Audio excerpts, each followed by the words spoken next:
Greetings to you, friends, and welcome to the CDC Experience. I am Dr. Jeffrey Johnson, Chief Strategy Officer of the CDC of Tampa. You are watching this amazing platform that reaches to you on Instagram, Facebook, YouTube, and Spotify through the CDC Monthly Experience. Can I tell you today, I am literally almost in tears because of the women that I'm sitting with today.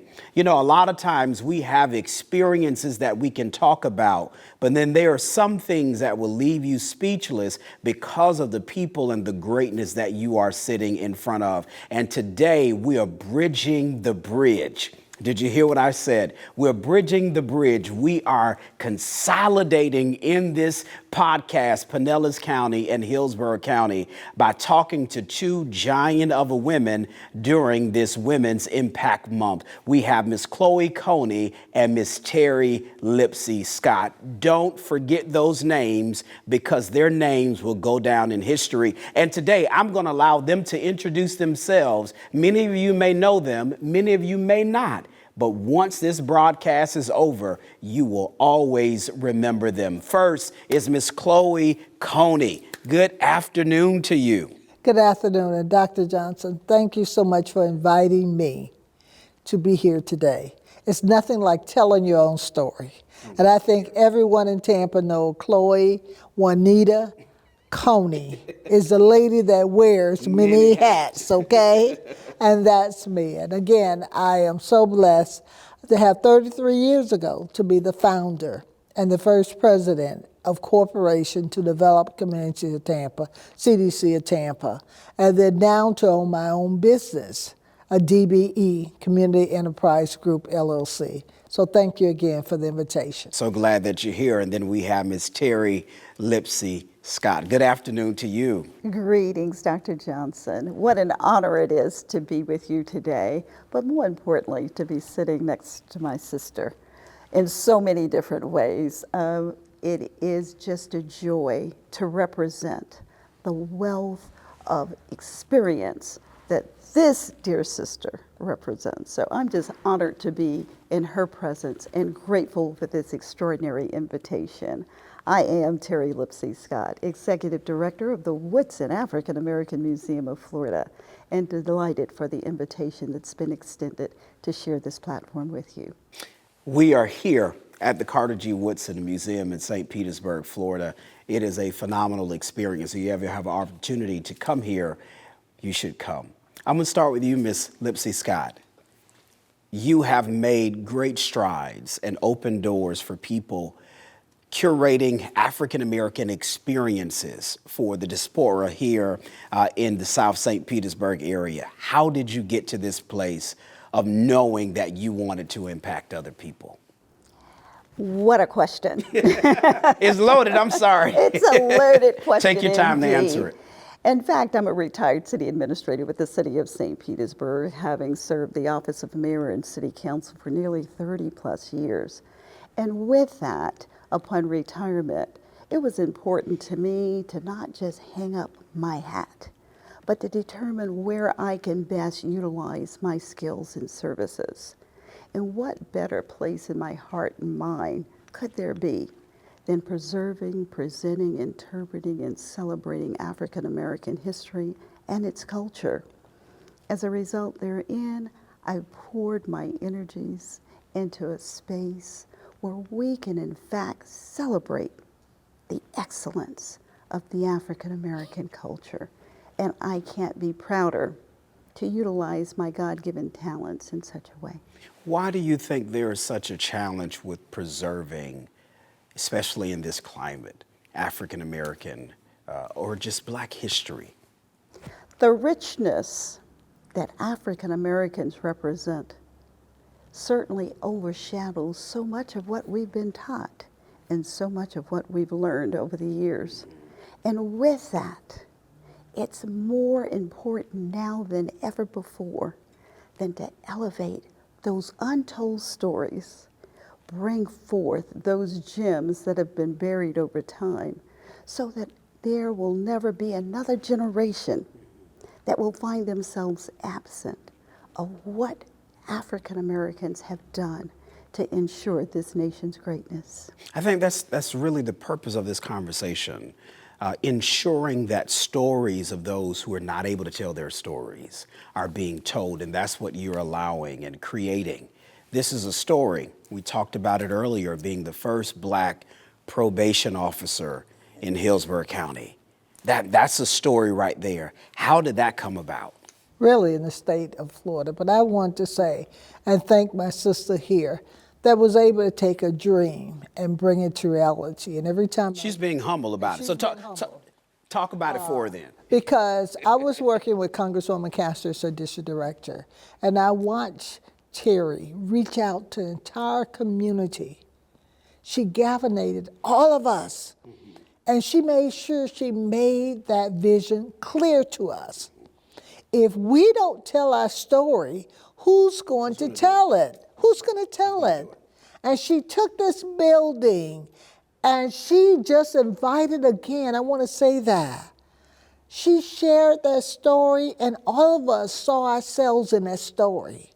I know that the Congresswoman made sure she could get funding or whatever the needs were. I know other community, the residents. I mean, I have walked in this building where it's been filled to capacity. They have a place, they have the culture, history that would never be lost because of a dream of my Soror Terry. So I want to say thank you. Thank you for inserting that because she's being humble. Yes, she is. But again, with my background, and my husband made sure that he tells the story, that I was born to be a change agent. My history was really, I was born in Ponta Gorda, Florida, as the first Black baby because my mother had difficult in pregnancy, and because my grandmother was a teacher on my mother's side, and my grandfather on my father's side was a preacher, well-known in the community, they allowed me to be born there. And my middle name is after the white nurse. But as my husband said, coming into this world, integrating, making changes for our people. So even at the age of 13, I integrated the school system back in '63, left just to go to West Tampa Junior High School, Old Jefferson, and graduated from Hillsborough in 1968. Well, going to Florida A&M, I thought I'd put in my time in Tampa, integrating any schools anywhere. And lo and behold, Department of Correction came to Florida A&M and was looking for Blacks to come into their system. And I did my internship in June of 1972. That's the They year I was hired born. me. See? Look out, you're a baby. That's the reason I said that. You're still I a was baby. not born in 72. So I became the first female, Black female, hired in the state, but at least here in Hillsborough County in Tampa. And I have the honor of working for Judge George Edgecombe as his court service supervisor. So that's much a lot of rich history. Having your first Black judge, first Black bailiff, that's assault, and then me being the first Black probation officer. And as one white gentleman said, he done died and gone to hell because Black folks in charge, and we're in charge of that courtroom. You know, we're people of faith, and we believe nothing happens by happenstance. For as we know, all things work together for the good of them who love the Lord and those who are called according to his purpose. Both of you have been walking in purpose for years, and I want you to tell how this came to be, the Dr. Carter G. Woodson Museum, and I want you to tell us how the CDC came to be. Where was that moment when both of you started by saying, this needs to happen? Where was that for you when you said, okay, we need to bring this together, that those stories that you mentioned earlier, they need to be spoken? Around here in the museum, the stories of the pictures of the people that are here. When did Terry Lipsey Scott say, this is what we need to do? A native of Savannah, Georgia, needless to say, we have 3 African American museums in that city. And anytime I'm traveling, I'm looking for that African American museum that's telling not only the local story, but stories beyond that reflect our rich culture. Realizing that was absent within our community. Prior to my retirement in 2006, the Dr. Carter G. Woodson African American Museum opened its doors here. This building was once a public housing community center, centered in Jordan Park, St. Petersburg's first public housing community center. And the residents of Jordan Park, a public housing community, decided that they would forego their community center in order to create a space to preserve, present, and celebrate African American history. And when I tell that story, I get emotional over and over again because those with the least sacrificed the most so that we could have a space here in St. Petersburg that we're calling an African American museum. And with that, if those individuals, those residents of our public housing community could give up their space for recreation, what can I do to contribute to ensure its meaningful success? As a member of the 2008 Leadership St. Pete class, every class of Leadership St. Pete required to come up with a project. And I was able to convince my class that we not just do a project, but we leave a legacy. And in leaving a legacy, we created the museum's Legacy Garden, which is just an extraordinary, wonderful, wonderful representation of our culture here in South St. Petersburg. And upon its creation, I decided I can't go. I've got to stay. I've got to nurture this garden, but more importantly, nurture this space. I can't be prouder to have stood when I did and to fight a fight that's representative of where we sit today. But more importantly, a desire to create even bigger and better opportunities to showcase our culture. Wow. Culture. I'm assuming that's the reason why you got involved with what you saw needed to be done in the East Tampa community, the culture being preserved. So often, blacks are looked at, just accept what everyone says you can have. That wasn't enough for you. You knew that the community could do more. Where were you? Put us in that frame of mind when you started CDC. Being raised in Tampa, my aha moment came in 1981. I knew that the scripture says the steps of a righteous man is ordered of the Lord. And I wanted to go back to get my master's, and I thought I was going to go to USF, but I ended up going to Florida Beacon College. They had just started biblical counseling, and I enrolled. And while I was in college there, I studied Nehemiah, and how Nehemiah had desired to go back home and rebuild that community. So in doing my thesis was on setting up a biblical center in the inner city of Tampa. So many things that I actually implemented when I started Cooperation to Develop Communities of Tampa, CDC of Tampa, I actually wrote about it in my thesis. Wow. I talked about job creation. I talked about finding homes, home ownership. My biggest joy was the youth. We started our very first program, Men to Boys, especially when we looked at the young men from 13 to 16 years old. Cleaning up the community. We got a weed and seed grant. And then marching up and down the street, up with hope, down with dope. Keep selling crack, we will be back. We standing tall, looking good, we taking back the neighborhood. And that was my call to people, because people did not come to East Tampa. They didn't come to 22nd Street and Lake and 29th Street. We had to say, come see East Tampa. We'd like Nehemiah, come, let us go on the wall and rebuild. We would no longer be the reproach, and I would take my hand and say like that, we will no longer be the reproach of the city. God say, rise up and build, and I will strengthen your hands for this good work. Now, how do we bring this into 2025 with your history in South St. Pete, with your history in East Tampa, because the communities really mirror each other in so many different ways. Bringing that to 2025, how can you leave your imprint on other people? We're excited, particularly this being Women's History Month. We take such pride, again, in elevating and putting on a pedestal those individuals who've done extraordinary works, who are often rarely ever celebrated or even talked about. We host an event that's entitled First Ladies in African American History. This event is one where we showcase women who have been first in endeavors. Needless to say, 2026 is off and running because my dear sister will headline 2026 with all the firsts that she represents.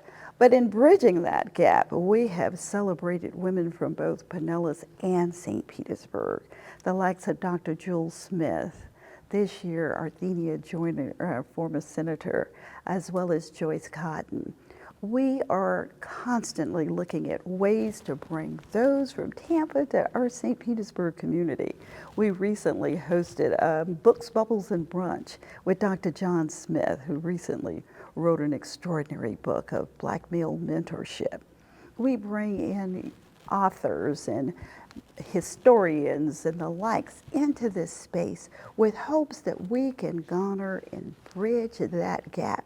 And I'd say to folks quite often, the bridge is a uniter, not a divider. I love it. Yeah. We're excited about the opportunities that we present for such partnerships and look forward to continuously doing so. Amazing.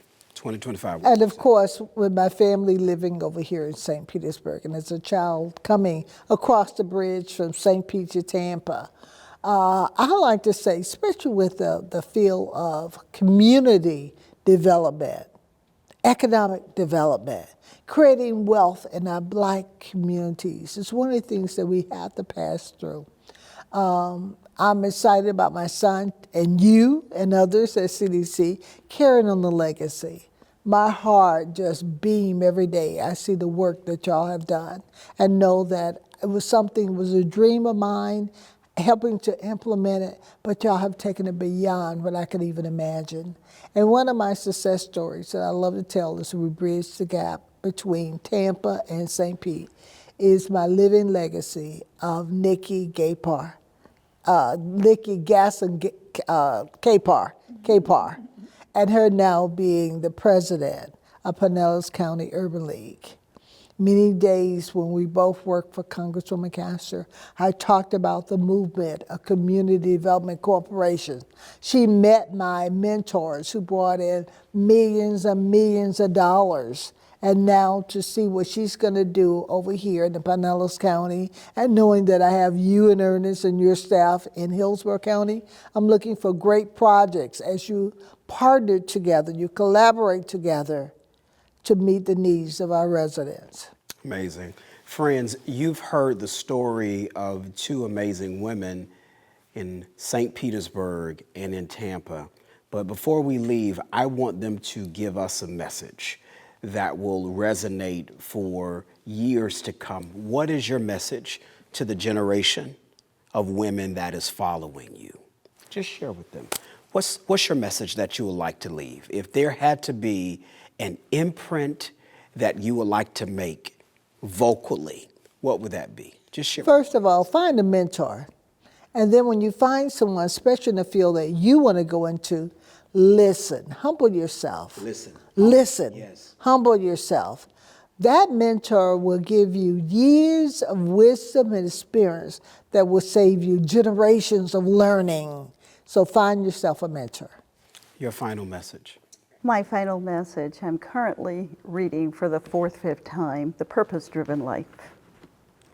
And until we find purpose, we are absent of what our calling is. And that chapter begins with, it's not about you. And if we remove ourselves from the significance and importance importance of the roles that are before us, clearly we can make a difference in the lives of others. That's our calling. That's our charge. And I'm hopeful that that will be a lasting imprint on the minds of others. It's not about you. Ladies, thank you so much for being with us today, a part of the CDC experience. You've heard the stories of two phenomenal women right here in this Tampa Bay community. I want to encourage you to just research them, to learn more about Ms. Chloe Coney, to learn more about Ms. Terry Lipsey Scott of the Carter G. Woodson Museum and the CDC of Tampa. I guarantee you, your pursuit of knowledge, of discovering more about them will really change your life. Once again, I'm Dr. Jeffrey Johnson, Chief Strategy Officer of the CDC of Tampa, and you have been watching the CDC experience, and we have a treat for you. At the end of all of this, we're going to go outside, and here at the Dr. Carter G. Woodson Museum is a 12-foot statue of Harriet Tubman. There's no way we can end Women's History Month without seeing this magnificent statue. Stay tuned for that.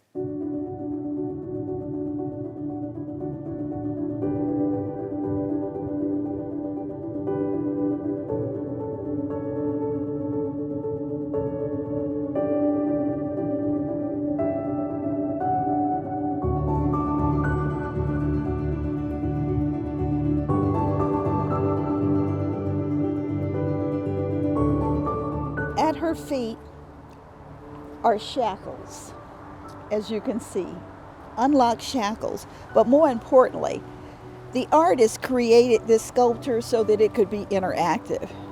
And what I love more than anything is reaching into her hand. Within her hand is a key. And that key represents our responsibility, that she is reaching back and suggesting to us that we hold the key to unlock those shackles that still exist today. She has been such an inspiration to me. Her hand represents the North Star that guided her time after time again, that Underground Railroad. And to think these are but a few shackles representative and indicative of those that she unleashed. This is just so powerful to me. When I started CDC and come back home to Tampa, East Tampa, College Hill area, Lake and 29th Street and 22nd Street, and we talk about the poverty there, public housing, and people can't find jobs, and children dropping out of school, and crime had just taken over the whole community. Crack and whatever else being sold on the streets, and hearing the elders and the senior citizens saying, Chloe, Miss Coney, I want to sit on my front porch, but I can't. The drug dealers are running us off. The young people walking down the street and being enticed to sell drugs, and that's the only hope in the community.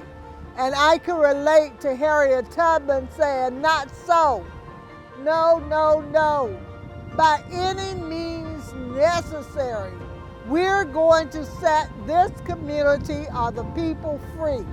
And if you came to my office at CDC when I was the president, I had a big picture of Harriet Tubman behind me. And she had one hand with a gun, hallelujah, and the other hand telling you we will be free. We will be free.